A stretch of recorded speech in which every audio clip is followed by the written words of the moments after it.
The conversation in the break here centered around the Steelers and whether Aaron Rodgers makes them a championship team, and how did that come up? That grinds your gears, Mr. Damshek. Well, that was pretty good. I mean, yeah. I've been practicing in the mirror. I'm fascinated by it. I get that the roster that they have cobbled together here on a piece of paper looks good, but it ignores the reality that, there are 2 or 3 examples in man's recorded history of QBs this old going to Super Bowls and succeeding. Brett Favre didn't go to the Super Bowl. That year 41 he had with the Vikings was a high-end one, obviously. Brady at 45, but he's an anomaly who you can't compare anybody else to.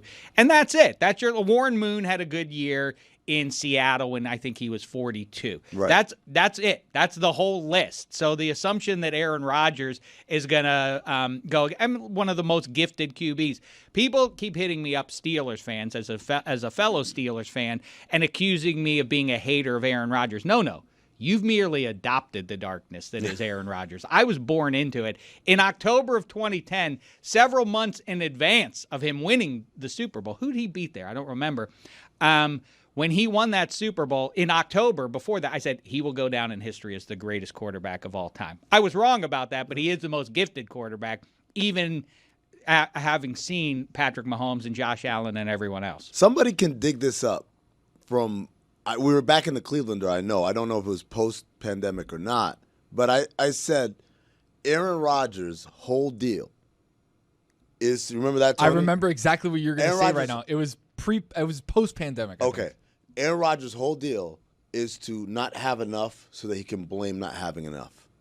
Like, if he ever had everything at his disposal, and all you got to do is just be Aaron Rodgers for us to win, that's his nightmare scenario. Now, some people, that's unintentional. However, Aaron Rodgers loved surrounding himself with mediocrity. Mm-hmm. No. Nathaniel Hackett has to stay around. I can't do this job without Nathaniel Hackett. I need Randall Cobb everywhere I go. And no, I understand he was good. His output was good. James Jones, I need this guy.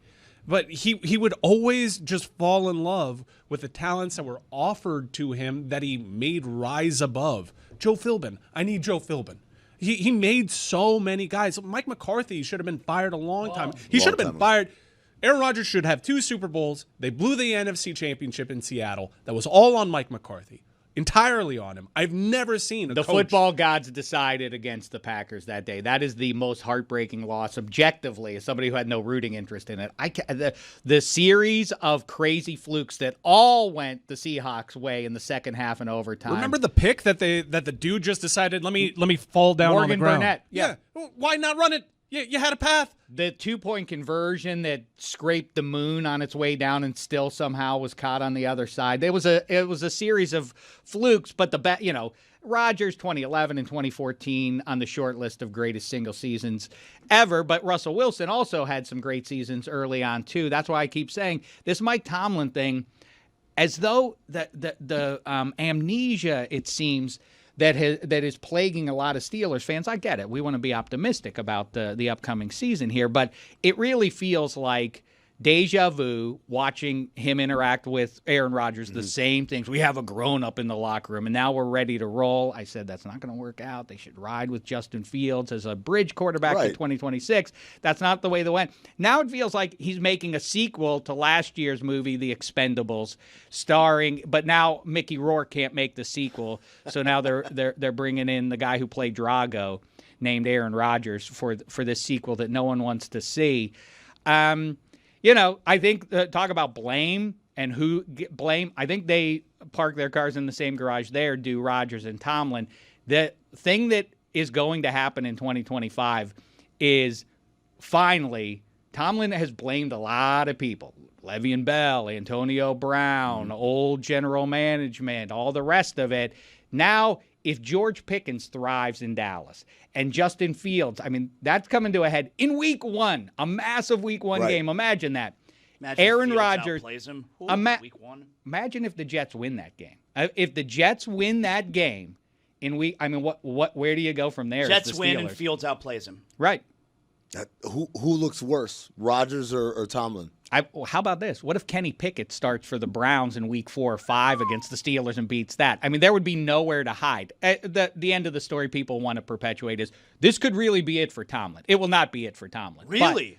I find it hard to believe. That's not the thing with the Bengals and Steelers. The thing that they have in common is that ownership in those towns is based on owning a football team. They don't have $25 billion owed to investments in in tech somewhere. This isn't Woody Johnson, basically. Right. He's got right. They're not fail. Interests. Yeah, they're not fail sons who inherited several $1 billion.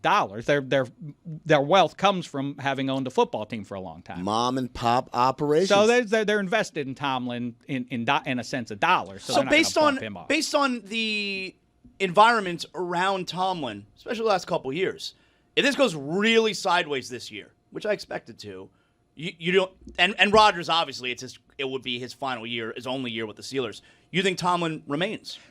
I may sound really grim right now and cynical about the situation. There is no way that the Steelers are not going to win 9 games. They will, because they always do. Tomlin's greatest virtue is being the millennium's greatest floor raiser. They're definitely not they're keep in mind now, they won when people say, "Oh, I could see this really getting bad," like 6-11 kind of stuff.